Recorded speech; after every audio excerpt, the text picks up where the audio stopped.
Le pangolin, un petit mammifère armuré recouvert d'écailles, est une espèce protégée au Gabon.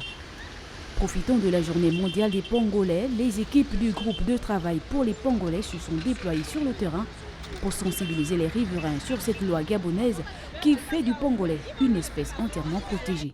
Et nous avons choisi de marcher entre l'axe échangeur du PK5 jusqu'au marché banane du PK8.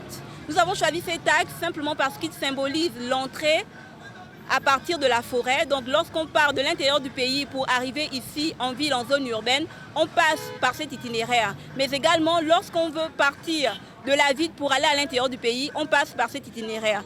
Alors c'est une route qui reçoit chaque jour des flux de produits sauvages.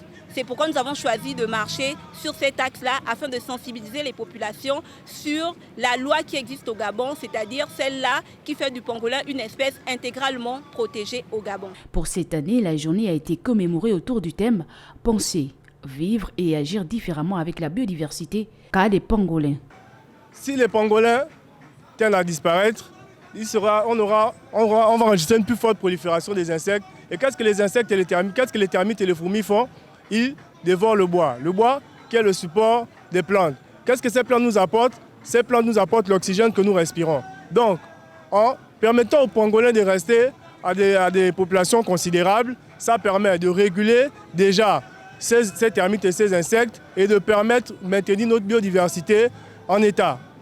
Depuis le début de la semaine, plusieurs campagnes de sensibilisation dans les établissements et des cafés scientifiques ont été organisées. Cette marche de sensibilisation pour la préservation des pangolins aura donc constitué la dernière étape de la campagne de sensibilisation du mois pour cette première phase.